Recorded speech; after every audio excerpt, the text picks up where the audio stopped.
Welcome back to our YouTube channel Rahul सरबायो त्रिवेदी। तो बच्चों, आज हम लोग फिर से एक नई डीपीपी करेंगे और 2024 के सेशन में फर्स्ट चैप्टर से स्टार्ट करेंगे और लास्ट चैप्टर 12th तक एक बार फिर से रिमाइंड करेंगे क्वेश्चंस के साथ। तो चलिए स्टार्ट करते हैं बिना टाइम खराब किए आज के क्वेश्चंस। तो बच्चों, आज की डीपीपी का पहला क्वेश्चन है, आइए बोर्ड पे देखते हैं। The characteristics of growth include increase in mass, increase in number, increase in length, और फोर्थ ऑप्शन हमारा है both first and second. Hindi में भी आप देख सकते हो, वृद्धि की विशेषताओं में शामिल है द्रव्यमान में वृद्धि, वृद्धि की संख्या, लंबाई में वृद्धि, पहला और दूसरा दोनों। देखिए, पहले तो ग्रोथ क्या है? ग्रोथ आयतन में बढ़ना, भार में बढ़ना, द्रव्यमान का बढ़ना ही ग्रोथ कहलाता है। The increment of the volume, size, mass and etc. According to this question, इस क्वेश्चन को अगर हम देखें तो इंक्रीज इन मास आ गया, is the characteristic feature of growth. Increase in number, यहाँ पर increase in number of cells या इंडिविजुअल्स दोनों से है, क्योंकि जब हम मोनोसेलुलर ग्रोथ को देखते हैं तो मोनोसेलुलर में ग्रोथ कैसे काउंट की जाती है बेटा? Increase in number of cells को, या मोनोसेलुलर है तो जो इंडिविजुअल्स है वो भी तो एक सेल ही है। तो इसलिए पहला आंसर, पहले क्वेश्चन का जो आंसर होगा बेटा वो होगा 4। चलिए अब हम बात करते हैं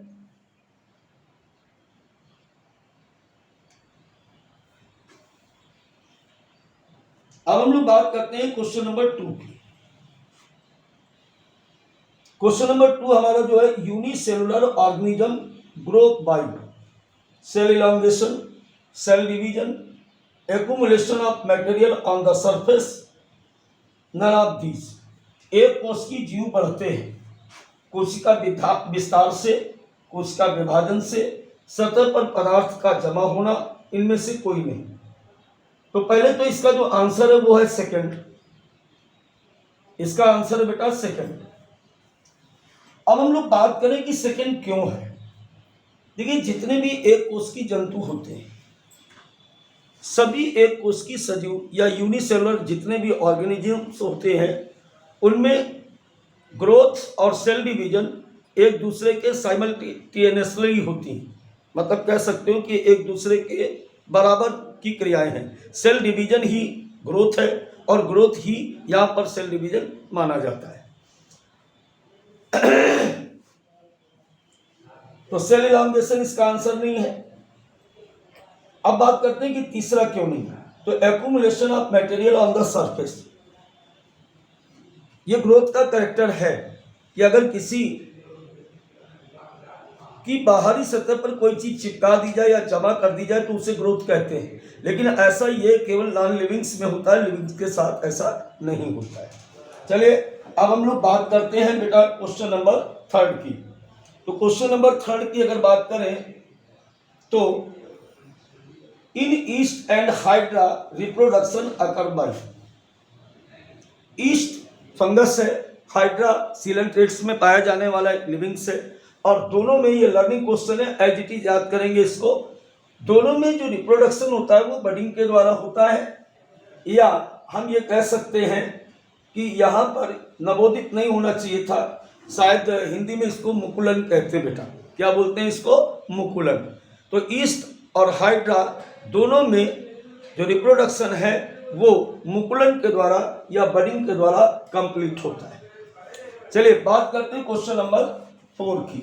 the organism that can multiply by fragmentation is are. वो जीव जो विखंडन द्वारा बहुगुणित हो सकता है। Fungi, filamentous algae, protonema of moss, all of this. कवक, तंतुमय शैवाल, मॉस का प्रोटोनिमा। बेटा ये भी एक लर्निंग क्वेश्चन है, याद करना पड़ेगा आपको। इसका सही आंसर है सभी में विखंडन द्वारा प्रजनन होता है, यानी इसका सही आंसर है 4। चलिए अब हम लोग बात करते हैं क्वेश्चन नंबर 5 की। In amoeba reproduction is synonymous with digestion, growth, locomotion, none of this. सही आंसर है बेटा इसका सेकंड, ग्रोथ। देखिए बात करते हैं कि इसका आंसर ग्रोथ ही क्यों होगा। अभी हमने आपको थोड़ी देर पहले बताया था कि जो अमीबा होता है, अमीबा क्या है, प्रोटोजोन्स है, एक स्यूडोपोडियल प्रोटोजोन्स है और मोनोसेलुलर होता है। और अभी क्या बताया था मैंने कि जितने भी मोनोसेलुलर हैं उसमें ग्रोथ और रिप्रोडक्शन, सेल डिवीजन, तीनों क्रियाएं एक साथ ही मानी जाती है। यानी जैसे कोई सेल डिवाइड होगी तो डॉटर सेल बनेगी और डॉटर सेल को नया अमीबा मान लिया जाएगा।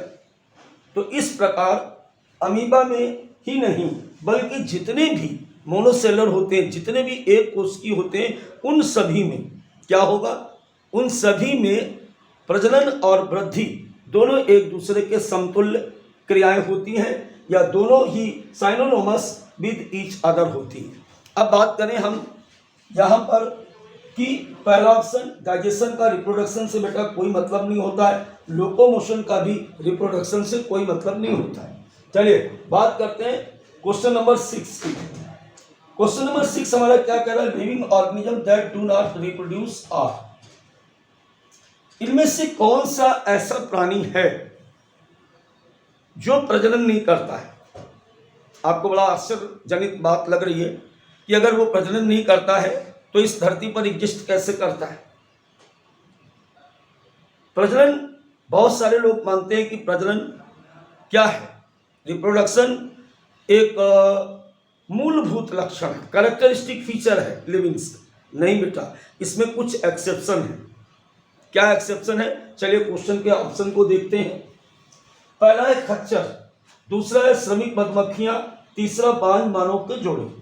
देखिए यहां पर ऑप्शन से पहले एक बात समझ लें कि जब तक संयुग्मन या कॉपुलेशन या कॉन्जुगेशन कितनी बार ही किया जाए, लेकिन अगर बच्चा पैदा नहीं होगा, अगर बच्चा पैदा नहीं होगा तो उसको प्रजनन या रिप्रोडक्शन नहीं माना जाएगा। तो आइए बात करते हैं मूल।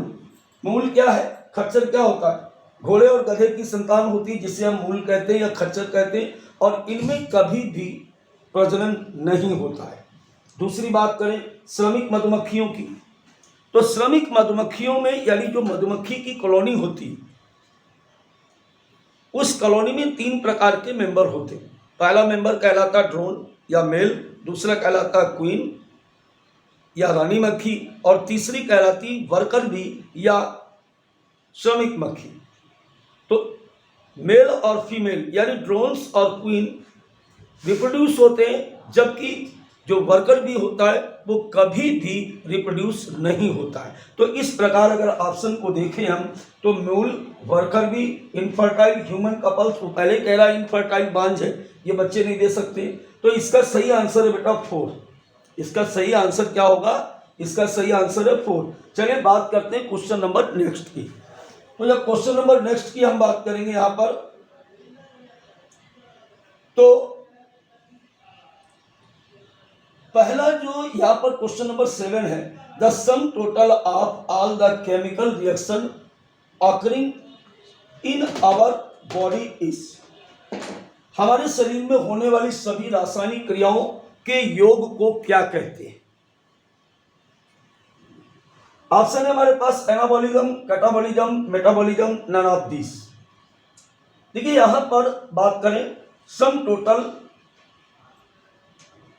Reaction which are completed in our body, वो तमाम अभिक्रियाएं जो हमारे शरीर में पूरी होती हैं उनको हम क्या कहते हैं। देखिए जितना भी लिविंग्स है, सभी लिविंग्स में जो रिएक्शंस होती हैं वो या तो सिंथेटिक होती हैं या ब्रेकडाउन रिएक्शन होती हैं, यानी दोनों प्रकार की रिएक्शन हमारी बॉडी में होती है। और दोनों प्रकार की रिएक्शन, जब एनाबॉलिज्म होगा तो ये सिंथेटिक रिएक्शन है, उपचय, यानी इसमें 2 पदार्थ आपस में जुड़ते हैं। कैटाबॉलिज्म, जब पदार्थ टूटते हैं अब बात करें मेटाबॉलिज्म, तो एनाबॉलिज्म और कैटाबॉलिज्म को मिला करके बेटा मेटाबॉलिज्म कहते हैं। तो आई थिंक इसका सही आंसर होना चाहिए, क्या होगा इसका सही आंसर? मेटाबॉलिज्म। हमारे शरीर में जितनी भी रिएक्शन होती हैं उन सभी रिएक्शन को एक साथ मिला करके हम कहते हैं मेटाबॉलिज्म या उपापचय। चलिए बात करते हैं क्वेश्चन नंबर 8 की। इन विट्रो, ये बेटा यहाँ पर मिसप्रिंट है, in vitro metabolic reaction occurring या isolated metabolic reaction occurring in vitro are not living thing but surely living reaction. It proves that A of the body is the defining feature of life forms. Here A is in vitro में होने वाली पृथक उपापचयी प्रक्रियाएं जीवित नहीं हैं, लेकिन निश्चित रूप से जीवित प्रक्रियाएं हैं। यह साबित करता है कि शरीर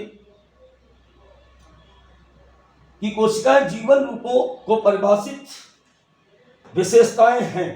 इसमें ए है, थोड़ा सा ऊपर करेंगे इसको। तो पहला है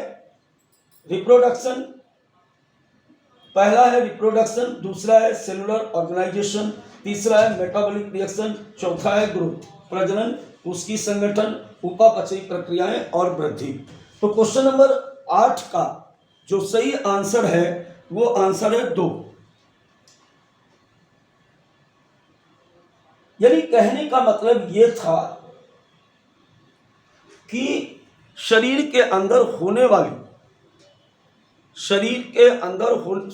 इसका सही आंसर बेटा होगा मेटाबॉलिज्म। इसका सही आंसर है मेटाबॉलिज्म। क्यों होगा? क्योंकि शरीर में जितनी भी संगठनात्मक और विखंडनात्मक अभिक्रियाएं होती हैं वो सभी प्रकार की अभिक्रियाएं बाहर कराई तो जा सकती, लेकिन वो सारी रिएक्शन सेलुलर ऑर्गेनाइजेशन के बिना संभव नहीं है। अब बताइए क्या आंसर सही होगा? मेटाबॉलिज्म सही होगा या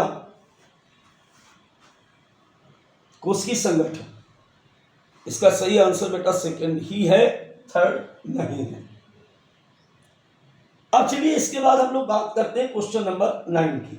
identify the defining characteristic of living organism from the following: growth, ability to make sound, reproduction, response to external stimuli. Question number 9 हमारा कह रहा है, क्या कह रहा है कि निम्नलिखित में से जीवित जीवों को परिभाषित विशेषताओं को पहचानें। यानी किस कैरेक्टरिस्टिक फीचर्स के आधार पर किसी सजीव को हम सजीव कह सकते हैं, किसी सजीव को हम सजीव किस विशेषता के आधार पर कह सकते हैं। देखिए प्रजनन, तो प्रजनन का भी एक्सेप्शन बताया था मैंने। क्या एक्सेप्शन बताया था बेटा मैंने प्रजनन का? कि मूल, क्वेश्चन बदल गया क्या? अच्छा, identify the defining characteristic of living organisms from the following: पहला ग्रोथ, दूसरा ability to make sound, reproduction, response to external stimuli. देखिए ग्रोथ को हम डिफाइनिंग कैरेक्टर नहीं कह सकते। न कहने का एक कारण ये है कि ग्रोथ नॉन लिविंग्स में भी होती है, तो ये डिफाइनिंग कैरेक्टर नहीं हो सकता। डिफाइनिंग कैरेक्टर का मतलब ये होता है कि जिसमें कोई भी एक्सेप्शन ना हो। अब दूसरी बात करें एबिलिटी टू मेक साउंड, बहुत सारे नॉन लिविंग्स भी साउंड को क्रिएट करते हैं। गाड़ियों में हॉर्न लगे होते हैं, तो क्या गाड़ी को हम हॉर्न के आधार पर लिविंग्स कह दें? नहीं कह सकते। अब बात करें हम रिप्रोडक्शन की, तो रिप्रोडक्शन में भी एक्सेप्शन है। अभी आपको इसके पहले वाले क्वेश्चन में मैंने कहा कि मूल और इनफर्टाइल कपल्स और वर्कर भी ये एक्सेप्शन है रिप्रोडक्शन में, अर्थात सभी सजीवों में रिप्रोडक्शन नहीं होता है। क्लियर हो गई बात? अब बात आती है response to external stimuli. Response to external stimuli is the characteristic feature of the livings. यानी इसका सही आंसर है 4, क्योंकि ये केवल सजीवों में ही क्षमता होती है जो बाहरी स्टिमुली के प्रति अपनी रिस्पॉन्स को प्रदर्शित करने में सक्षम होते हैं। I think my point is clear now. चलिए बात करें अब हम लोग next question number 11। Living organisms respond to environmental stimuli which could be. जीवित जीव पर्यावरण उद्दीपनों पर प्रतिक्रिया करते हैं, वो हो सकता है। कोई बात नहीं, 11 कर लेते हैं, बाद में 10 कर लेंगे, पहले ये देख लेते हैं। अरे मिसिंग हो गई यार, इसमें कौन सी बड़ी बात है। तो पहले 11 कर लेते हैं, फिर 10 कर लेंगे। जीवित जीव पर्यावरणीय उत्तेजनाओं पर प्रतिक्रिया करते हैं। Living organism respond to environmental stimuli which could be physical, chemical, biological या ऑल ऑफ। देखिए क्वेश्चन क्या कह रहा है कि शरीर के द्वारा, जैसे कि हिंदी में लिखा है कि जो शरीर होता है उसके द्वारा बाह्य संवेदनाओं पर जो प्रतिक्रियाएं व्यक्त की जाती हैं वो किस प्रकार की प्रतिक्रियाएं होती हैं। तो वो बेटा सभी प्रकार की होती हैं। फिजिकल स्टिमुली भी होती हैं, केमिकल स्टिमुली भी होती हैं, और साथ साथ बायोलॉजिकल रिस्पॉन्स भी होते हैं। स्टिमुली नहीं, रिस्पॉन्स। क्योंकि जब हम स्टिमुली देंगे तो बॉडी जो करती है उसको रिस्पॉन्स कहते हैं। तो कौन कौन से, फिजिकल रिस्पॉन्स भी होगा, केमिकल रिस्पॉन्स भी करता है और बायोलॉजिकल रिस्पॉन्स भी करता है। इसका मतलब इसका सही आंसर है 4। अब चलिए ऊपर वाला देख लेते हैं। Question number 10, photo period affected. किसी भी सजीव में जो प्रकाश की अवधि होती है, कितनी देर तक प्रकाश पड़ा है, वो हमारे शरीर की कौन सी प्रक्रिया को प्रभावित करता है। क्वेश्चन ये कह रहा है कि प्रकाश काल प्रभावित करता है प्रजनन को, उपापचयी क्रियाओं को, विकास को और कोश की संगठन को। तो किसको प्रभावित करेगा बेटा, ये प्रजनन को। और यही कारण है कि हमारी जो फसलें होती हैं वो अलग अलग समय पर अलग अलग प्रकार की फसलें होती हैं। और जंतुओं में भी ऐसा होता है कि फोटो इफेक्ट उनके रिप्रोडक्शन को अफेक्टेड करता है। तो चलिए बात करते हैं नेक्स्ट क्वेश्चन की। अब बेटा जैसे कि हम बात कर रहे हैं क्वेश्चन नंबर 12 की, जीवों के नामकरण की प्रक्रिया कहलाती है शायद सबसे सरल क्वेश्चन अभी तक का। सिस्टमैटिक्स कह सकते हैं, या टेक्सोनॉमी कहते हैं, या नॉमेनक्लेचर, या नन ऑफ दीस। इनमें से जो सही आंसर है बेटा, वो सही आंसर है नॉमेनक्लेचर। किसी सजीव का वर्गीकरण के अंतर्गत नाम रखने की जो प्रक्रिया होती है उसे हम नॉमेनक्लेचर कहते हैं। तो चलिए लर्निंग क्वेश्चन है, इसमें कोई एक्सप्लेन नहीं। Identification of an organism means, किसी जीव की पहचान का क्या मतलब है, इसका सही विवरण, इसका सही वर्गीकरण, इसका सही नामकरण, या ये सभी। It is correct description, it is correct classification, it's correct nomenclature, या ये सभी के सभी। देखिए यहाँ पर थोड़ा सा सोचने की जरूरत है। क्वेश्चन बहुत सही। आइडेंटिफिकेशन क्या मतलब है, किसी को आप पहचानेंगे कैसे, किसी भी प्राणी को आप कैसे पहचानेंगे। तो पहचानने के लिए सबसे बड़ी बात यहाँ पर जो है वो ये है कि इसका विवरण भी हमें पता होना चाहिए, इसका वास्तविक क्लासिफिकेशन भी हमें पता होना चाहिए, इसका वास्तविक नाम भी हमें पता होना चाहिए। यानी इसका सही आंसर बच्चों है 4। चलिए अगला क्वेश्चन है question number 14। The system of providing a name with 2 components is called. 2 घटकों के साथ एक नाम प्रदान करने की प्रणाली क्या कहलाती है। सीधा सा क्वेश्चन है कि इसका सही आंसर है बेटा बाइनोमियल नोमेनक्लेचर। कैरोलस लिनियस ने वर्गीकरण के अंतर्गत किसी भी सजीव के साइंटिफिक नेम की एक व्यवस्था बनाई।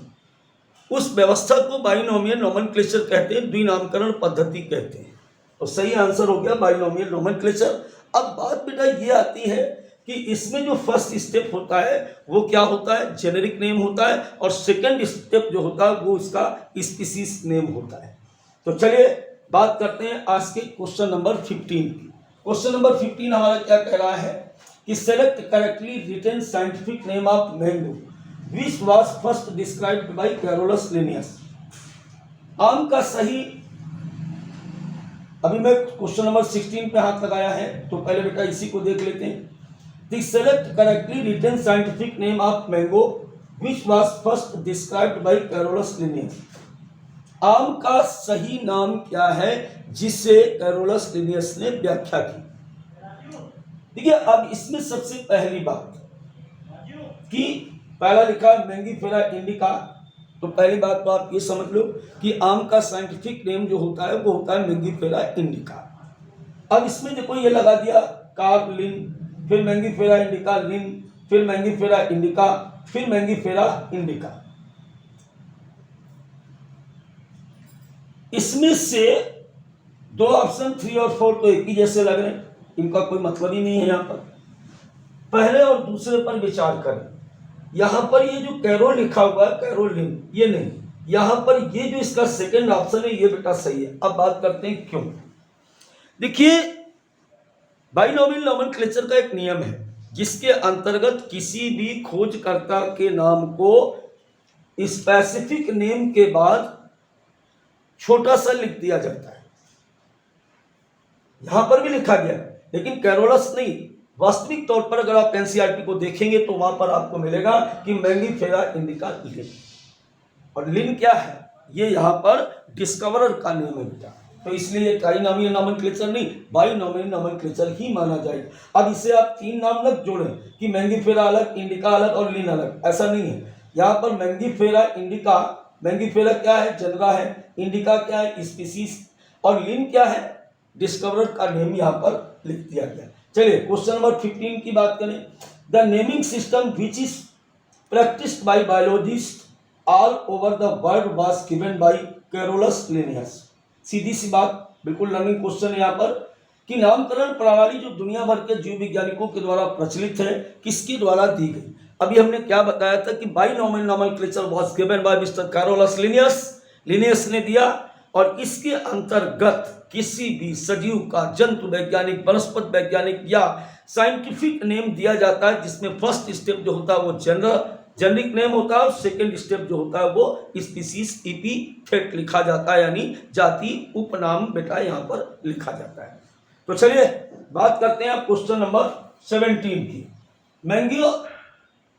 इन Mangifera indica Linn the species या स्पेसिफिक एपिथेट इज। अभी बात चर्चा हो चुकी है कि इसमें से स्पीसीज एपिथेट कौन होगा। अभी क्या बताया था कि मैंगीफेरा जो है वो क्या है, मैंगीफेरा जेनेरिक नेम है, इंडिका क्या है, स्पीसीज एपिथेट है, लिन क्या है, डिस्कवरर का नेम है। तो इसका सही आंसर क्या जा रहा, इंडिका। इंडिका क्या है, स्पीसीज एपिथेट है। चलिए क्वेश्चन नंबर 18 की बात करते हैं। Biological names are generally written in Greek language, Latin language, English language या हिंदी लैंग्वेज। देखिए बायोलॉजिकल नेम हमेशा लैटिन लैंग्वेज में लिखे जाते हैं, ये एनसीईआरटी की लाइन है। कई बार बच्चे पूछ देते हैं कि सर लैटिन में ही क्यों लिखते हैं, इंग्लिश में क्यों नहीं लिखा गया, ग्रीक में क्यों नहीं लिखा गया, हिंदी में क्यों नहीं लिखा गया। बेटा लैटिन लैंग्वेज एक ऐसी लैंग्वेज है जो एक डेड लैंग्वेज है। डेड लैंग्वेज का क्या मतलब होता है कि ये लैंग्वेज अब पूरे वर्ल्ड में कहीं पर नहीं बोली जाती, कहीं बोली नहीं जाती। तो जो भी नाम इसका फिक्स किया गया है वो ना तो बदल सकता है ना ही किसी प्रकार का उसमें बदलाव आ सकता है। इस बात का क्या मतलब, जितनी भी लिविंग्स लैंग्वेज होती हैं उनमें खास बात होती है कि जो कई सारे शब्द जुड़ते रहते हैं, कई शब्दों के अलग अलग मतलब हो जाते हैं। लेकिन जब डेड लैंग्वेज यानी लैटिन लैंग्वेज का प्रयोग किया गया तो जो भी इसमें लिखा जाएगा वो वही उसका मतलब होगा, वो बदलेगा नहीं बेटा। तो समझ गए कि जब भी इसे लिखेंगे तो लैटिन लैंग्वेज में ही लिखेंगे, दूसरी लैंग्वेज मान्य नहीं होती। चलिए बात करते हैं क्वेश्चन नंबर 19 की। क्वेश्चन नंबर 19 क्या कह रहा है, the process by which organisms are grouped into convenient categories based on the some easily observable characters is called taxonomy, identification, classification या नोमेनक्लेचर। वो प्रक्रिया जिसके द्वारा जीवों को कुछ आसानी से देखने योग्य लक्षणों के आधार पर सुविधाजनक श्रेणियों में वर्गीकृत किया जाता है, उसे कहते हैं वर्गीकरण। क्या बोलेंगे बेटा इसको, क्लासिफिकेशन। देखिए क्लासिफिकेशन रियलिटी में है क्या, क्लासिफिकेशन को अगर तोड़ के लिखें तो क्या हो जाएगा, क्लास फॉर्मेशन, क्लास बनाना। और क्लास बनाने का मतलब क्या हुआ, क्या मतलब हुआ कि लक्षणों की समानताओं और असमानताओं के आधार पर जंतुओं पौधों अथवा सजीवों को छोटे छोटे समूहों में बांटने की घटना को हम क्या कहते हैं? हम क्या कहते हैं? इसे हम वर्गीकरण कहते हैं। Classification is the grouping of livings with the basis of similar and dissimilar characteristic features. So the right answer of this question is third. चलिए बात करें आज के नेक्स्ट क्वेश्चन यानी लास्ट क्वेश्चन की बात करेंगे। The scientific term used for the categories of organism to study them is taxa, biological name, systematics, none of this. जीवों के श्रेणियों का अध्ययन करने के लिए प्रयुक्त, श्रेणियों का अध्ययन करने के लिए प्रयुक्त वैज्ञानिक शब्द है।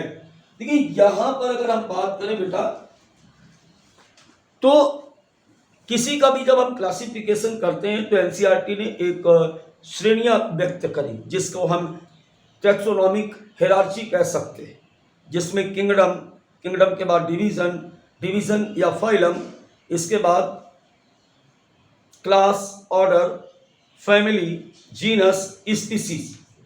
ये सब क्या है? इन सभी को मिला करके हम क्या बोलते हैं बेटा? क्या बोलते हैं? टैक्सा। इसकी एक कैटेगरी को क्या बोला जाता है? टैक्सॉन। क्लियर हो गया? तो यहां पर सॉल्यूशन के बाद आइए हम बात करते हैं अपने क्वेश्चन के ऑप्शंस पर। The scientific term used for the categories of organism to study them is called taxa. तो बेटा इस तरीके से आज का डीपीपी प्रोग्राम समाप्त होता है। फिर मिलते हैं एक नई क्लास के साथ। अगर आपको सिस्टम पसंद आया हो तो वीडियो को लाइक जरूर करें, शेयर करें और चैनल सब्सक्राइब करें। अगर आप नए स्टूडेंट हैं तो नई डीपीपी या सारे क्वेश्चंस को समय पर, जितने भी वीडियोस या डीपीपीस हैं, इनको पाने के लिए जुड़े रहें हमारे साथ। फिर मिलते हैं एक नई क्लास में। Bye bye.